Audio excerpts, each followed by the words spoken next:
ఈరోజు చేసే మసాలాకి ఫస్ట్ మనం ఒక మసాలా చేసి దాన్ని వేయించి పెట్టుకోవాలి. ఈరోజు చేసే ఈ చికెన్ ఫ్రైకి కొంచెం మసాలా వేసి ఒక్కొక్క ఇంగ్రీడియంట్ ఆ మసాలాలో ఫ్లేవర్ పెరుగుతూ వస్తుంది. సో ముందుగా కొంచెం నూనె వేసుకొని ఇందులో 2 యాలకుల ముక్కలు, చిన్న దాల్చిన చెక్క ముక్క, ఒక 2-3 లవంగాలు. ఎక్కువ వేయకండి, ఇది ఎక్కువ అయితే మిగతా ఫ్లేవర్స్ మనకి తగ్గిపోతాయి. అలాగే ఇందులో కొన్ని మిరియాలు, ధనియాలు, సోంఫ్. ఈ చెట్టినాడు మసాలాలో సోంఫ్ చాలా ఎక్కువగా వాడతారు. మన కేరళ స్టైల్, మహారాష్ట్ర వెళ్ళినా కానీ ఆ సోంఫ్ ఏం చేస్తుందంటే మీకు చికెన్ కానీ మటన్ కానీ అది దేంట్లో అయినా ఫ్లేవర్ని బాగా పెంచుతుంది. సో అది కూడా వేసి దీంట్లో ఇప్పుడు నేను జీలకర్ర, ఎండు కొబ్బరి, ఈ ఎండు కొబ్బరిని చిన్న చిన్న ముక్కలుగా కట్ చేసి పెట్టుకున్నాను. ఎందుకంటే వేగడానికి బాగుంటుంది. మనం రకరకాలుగా ఎండు కొబ్బరిలో ఫ్లేవర్ తీసుకొస్తాం. కొన్నిసార్లు ఎండు కొబ్బరి కాల్చి ఎప్పుడైతే మనకి ఎర్తీ ఫ్లేవర్ కావాలో, నాటుకోడి ఇలాంటివి చేసేటప్పుడు ఆ ఎండు కొబ్బరిని కాలుస్తాం. ఫిష్లో ముఖ్యంగా ఆ స్మోకీ ఎర్తీ ఫ్లేవర్లోకి మనం బాగా ఎంజాయ్ చేయడం కోసం కొబ్బరి కాలుస్తాం. కానీ ఈరోజు చేస్తున్న మసాలాలో కొబ్బరి కాల్చకుండా కేవలం ఈ నూనెలో లైట్గా వేయించుకుంటున్నాను. ఇప్పుడు ఇందులో వెల్లుల్లి రెబ్బలు, అలాగే అల్లం ముక్కలు. మీరు కావాలంటే అల్లం వెల్లుల్లి పేస్ట్ కూడా వేసుకోవచ్చు. కాకపోతే ఏమవుతుందంటే అందులో నుంచి నీళ్ళు వచ్చి ఈ మసాలాలు వేగకుండా ఆగిపోతాయి. అందుకని ఇలా చేసిన ముక్కల్ని ఇందులో వేసుకొని దీన్ని ఈ విధంగా వేయించుకోండి. చూడండి, ఇవి వేగిన తర్వాతే ఇందులో మనం టమాటా, ఉల్లిపాయ ఈ 2 కూడా వేసి ఈ మసాలా పేస్ట్ చేస్తాం. ఇది మంచి మసాలా ముద్దలా ఉంచి తర్వాత మనం చికెన్ కుక్ చేయడం చాలా ఈజీగా ఉంటుంది, చాలా టేస్టీగా వచ్చేస్తుంది. అది ఎలా చేస్తానో చూడండి, ఎందుకంటే ఆ చికెన్కి ఆ కిక్, ఆ ఫ్లేవర్ మనకి రావాలి. సో ఇప్పుడు చూడండి, ఇవన్నీ ఇంకా కొంచెం వేయించుదాం. ఆ మసాలాల్లో నుంచి నాకు కావాల్సిన ఫుల్ ఫ్లేవర్ బయటకు వచ్చేదాకా దీన్ని వేయించుకోండి. ఎప్పుడైతే అందులో ఉన్న ఆ కొబ్బరి ముక్కలు, అవి ధనియాలు అన్నీ లైట్గా వేగి మంచి సువాసన రావడం మొదలు పెడుతుందే అప్పుడు ఇందులో సన్నగా కట్ చేసిన ఉల్లిపాయలు దీన్ని కూడా వేసి, ఇప్పుడు ఉల్లిపాయలు మనకి కొంచెం బ్రౌన్ కలర్ వస్తే మంచి టేస్ట్ పెరుగుతుంది. దీంట్లో కొంచెం ఉప్పు వేసి దీన్ని స్లోగా కుక్ చేసుకోండి. ఇందులో కొంచెం కరివేపాకు కూడా వేసి మనం పేస్ట్ చేసేసుకుంటాం. సో ఇందులో కూడా కరివేపాకు వేద్దాం. మళ్ళీ ఆ డబల్ మసాలాలో కూడా కరివేపాకు వేసుకుందాం. స్లో మంటలో దీన్ని ఇలాగే వేయించండి.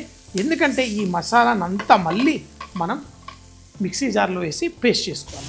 ఇలా ఉల్లిపాయలు వేగుతూ స్లో మంటలో లైట్గా ఆ బ్రౌన్ కలర్ వస్తున్నప్పుడు ఇందులో టమాటాలు వేస్తున్నాను. మీరు కావాలంటే పేస్ట్ చేసేటప్పుడు పెరుగు కూడా వేసుకోవచ్చు. ఇందులో పర్ఫెక్ట్. ఇప్పుడు నాకు ఆ చెట్టినాడు మసాలా ఫ్లేవర్ అంతా ఈ పేస్ట్లో వచ్చేస్తుంది. మనకి ఆ కొబ్బరి, ఆ మసాలాలు ఆ వేగిన తర్వాత వచ్చే రుచి ఒక సౌత్ ఇండియన్కి ఇంతకంటే మంచి రుచి మరొకటి ఉండదు. ముఖ్యంగా నాన్ వెజిటేరియన్ చేసేటప్పుడు ఈ ముద్ద పేస్ట్ చేసుకున్నప్పుడు మీరు మటన్ కూరల్లో, చికెన్ కర్రీల్లో, రొయ్యల్లో అన్నిట్లో కూడా ఈ మసాలా వేసి చక్కగా కుక్ చేసుకోవచ్చు. చెట్టినాడు ఏంటంటే ఆ నాన్ వెజిటేరియన్స్కి చాలా చాలా ఫేమస్. ఇప్పుడు ఈ టమాటాలు కూడా కొంచెం సేపు వేగిన తర్వాత దీన్ని మనం మిక్సీ జార్లో వేసేసి పేస్ట్ చేసేసుకుందాం. స్లోగా వేయించుకుంటూ నా పర్ఫెక్ట్ మసాలా రెడీ అయిపోయింది. దీన్ని సింపుల్గా పేస్ట్ చేసేయడమే.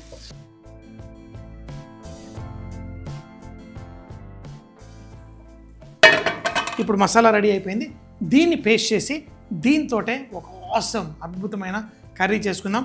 మీరు చికెన్ బోన్తో చేసుకున్నా బాగుంటుంది, చికెన్ బోన్లెస్తో చేసుకున్నా సూపర్గా ఉంటుంది. బోన్లెస్ తోటి కూడా మంచి ఫ్లేవర్ రావడం కోసం ఇలాంటి మసాలాలు చేసేటప్పుడు కొంచెం జాగ్రత్తగా, ఓపిక, మంచిగా పర్ఫెక్ట్గా వేగనివ్వాలి.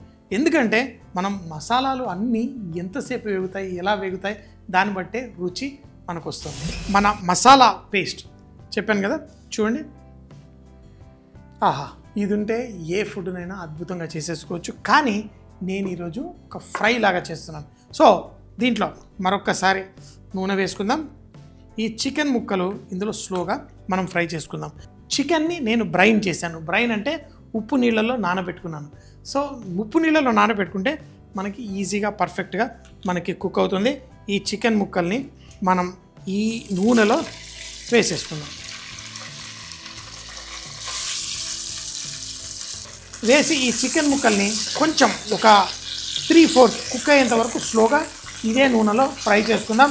ఇది చికెన్ బ్రెస్ట్ పీసెస్, అందుకే తెల్లగా ఉండి చక్కగా ఈజీగా కుక్ అయిపోతాయి. చికెన్ బ్రెస్ట్ ముక్కలు మీరు ఫ్రెష్గా మార్కెట్లో నుంచి తీసుకొచ్చి కుక్ చేస్తే అవి గట్టిగా రబ్బర్లా అవుతాయి. అదే కనుక ఉప్పు నీళ్ళలో నానబెట్టి మరుసటి రోజు కుక్ చేసుకుంటే ఇలా మల్లె పూల్లా వెన్న పూసలా కుక్ అయిపోయి పర్ఫెక్ట్గా ఉంటాయి. సో చూడండి, ఇప్పుడు ఈ చికెన్ ఇందులో ఈ ముక్కలు ఫ్రై అవుతూ ఉంటే ఇందులో పచ్చిమిరపకాయలు అలాగే కరివేపాకు ఇందులో వేసుకోండి. పర్ఫెక్ట్. వేసి రెండు పక్కల ఈ చికెన్ ముక్కల్ని కుక్ చేయండి. మనకి ఈ ముక్కలు సాఫ్ట్గా అయ్యేంత వరకు అట్లీస్ట్ ఒక 70% ఉడికేంత వరకు కుక్ చేసుకుందాం. తెల్లగా పర్ఫెక్ట్గా కుక్ అయ్యాయి. ఇందులో మనం పసుపు, కారం వేసి దీన్ని లైట్గా కలుపుతూ నా సామిరంగా ఇందులో ఇప్పుడు ఈ మసాలా వేసుకుందాం. ఈ మసాలా ఎంత కావాలో అంత వేసుకోండి. ఉంది కదా అని మొత్తం వేయకండి. చెప్పాను కదా, ఇది వేపుడు స్టైల్లో నేను చేస్తున్నాను. ఈ మసాలా వేసి ఈ మసాలాతో పాటు దీన్ని కుక్ చేసుకోవాలి. దీంట్లో అంతా రెడీ అయ్యేసరికి ఆ మసాలాలో నుంచి నూనె బయటకు వచ్చేసి పర్ఫెక్ట్గా రావాలి. ఇది ఎంతో టేస్టీగా అద్భుతంగా ఉంటుంది. ఇది స్లోగా కుక్ చేసుకుంటూ అందులో ఉన్న ఆ నూనె అంతా బయటకు వచ్చి ఈ వేపుడు మసాలా చికెన్కి గట్టిగా పట్టుకునేంత వరకు కుక్ చేసుకోండి. ఆహా, దీనికి కావాల్సినంత ఉప్పు కూడా వేసుకోండి. పర్ఫెక్ట్, చాలు. ఎందుకంటే నాకు ఒక మంచి బిర్యానీ రైస్ ఉంది. ఆ బిర్యానీ రైస్ తోటి ఈ చికెన్ తినాలని చెప్పేసి ఈ స్టైల్లో చేసుకుంటున్నాం. ఇదేంటంటే ప్లెయిన్ రైస్ అయినా కానీ కొంచెం ఆ పక్కన వేసుకుంటే ఈ మసాలా కలుపుకొని తింటుంటే భలే సూపర్గా ఉంటుంది. చూడండి, ఇలా వేసి ఆ మసాలా ఏంటి మనము కుక్ చేసాము, గ్రైండ్ చేసాము, కానీ ఇందులో ఉన్న పచ్చితనం కూడా అంతా పోవాలంటే లైట్గా మూత పెట్టి కొంచెం సేపు కుక్ చేద్దాం. పచ్చితనం అంతా పోయిన తర్వాత తీసి ఇంకో 2 నిమిషాలు కుక్ చేస్తే ఆవిరంతా వెళ్ళిపోయి మంచి వేపుల్లా తయారవుతుంది. చికెన్ మనం స్లోగా 10 నిమిషాలు ఈ మసాలా వేయకముందు కుక్ చేశాను. ఈ మసాలా వేసి మరో 5-6 నిమిషాల్లో చికెన్ పర్ఫెక్ట్గా రెడీ అయిపోతుంది. దీన్ని చెట్టినాడ్ స్టైల్, మనకి ఆ చెన్నైలో బాగా స్పైసీగా ఎంతో ఫ్లేవర్ఫుల్గా తినే ఆ మసాలా ఈరోజు తీసుకొచ్చాను.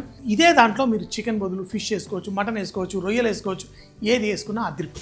కుక్ చేస్తూ ఆ మసాలా మెరుస్తూ పర్ఫెక్ట్గా తయారైంది. అయితే స్టవ్ కట్టేసేయండి. ఆ Chettinad style masala, double masala fry ఇది ఇప్పుడు అయితే స్లోగా నూనె అందులో నుంచి మసాలాలో నుంచి బయటకు వస్తుంది. మనం ఒక బౌల్లో వడ్డించిన అందులో నుంచి మసాలాలో నుంచి స్లోగా నూనె బయటకు వస్తుంది. చూడండి, మన దగ్గర అరటి ఆకుతోటి పర్ఫెక్ట్గా రెడీ ఉంది. నేను ఈ కూరని వడ్డిస్తాను. చక్కగా, బహు చక్కగా. అయ్య బాబోయ్, ఇంకా ఇలా ఉంటే టేస్టీ మసాలా.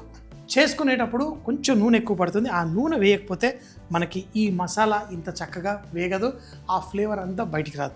స్లోగా కొంచెం సేపు అయితే ఈ సైడ్లలో నుంచి కొంచెం నూనె బయటకు వచ్చేస్తుంది. మీరు తక్కువ తినాలంటే ఆ నూనె లేకుండా వేసుకొని తినండి. సూపర్. అన్ని రుచులు ఎంజాయ్ చేయాలి అంటే మన భారతదేశంలో సూపర్ రెసిపీస్ ఉన్నాయి. ఈటీవీ ప్రతిరోజు చూసే ప్రేక్షకులు అయితే నిజంగా నా దృష్టిలో అదృష్టవంతులు. ఎందుకంటే ప్రతిరోజు మీకు ఎన్ని కొత్త రెసిపీలు, కొత్త టెక్నిక్స్ తోటి చూపిస్తూ ఉంటాం. మీరు చేసుకొని ఫుల్గా ఎంజాయ్ చేస్తారు. మీరు చూస్తే మీ ఫ్యామిలీ వాళ్ళందరూ కూడా లక్కీ. చూడండి, మీ ఫ్రెండ్స్తో పాటు కూడా మీకు నచ్చిన రెసిపీ షేర్ చేసుకోండి, చక్కగా ఎంజాయ్ చేయండి.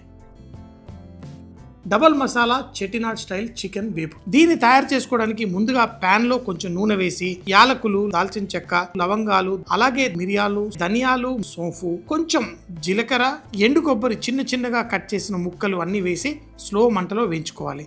లైట్ గా కలర్ వస్తున్నప్పుడు అందులో వెల్లుల్లి, అల్లం, అలాగే కొన్ని ఉల్లిపాయలు, కొంచెం అంత సాల్ట్ వేసి కరివేపాకు కూడా వేసి ఉల్లిపాయలు లైట్ గా కలర్ వచ్చేంత వరకు కుక్ చేసి దాంతో పాటు కొంచెం టమాటాలు కూడా కుక్ చేసి మిక్సీ జార్ లో వేసి దీన్ని ఫైన్ గా పేస్ట్ చేసి పెట్టుకోండి. తర్వాత అదే ప్యాన్ లో మరికొంచెం నూనె వేసి బ్రెస్ట్ చికెన్ పీసెస్ చూపించిన విధంగా అందులో వేసి స్లైట్ గా కుక్ చేస్తూ సాఫ్ట్ గా తెల్లగా అవుతున్నప్పుడు పచ్చిమిరపకాయలు, కరివేపాకు కూడా వేసి కుక్ చేయండి. ఇలా సాఫ్ట్ గా చికెన్ కుక్ అయిన తర్వాత అందులో పసుపు, కారపొడి, అలాగే మనం తయారు చేసుకున్న మసాలా మిశ్రమాన్ని కూడా వేసి మరో 5 నిమిషాల పాటు స్లోగా కుక్ చేయండి. ఆ నూనె స్లోగా వదులుతూ మసాలా అంతా టేస్టీగా తయారైన తర్వాత ఉప్పు అడ్జస్ట్ చేసుకుని వేడిగా వడ్డించుకోండి. భలే అదిరిపోయే రెసిపీ.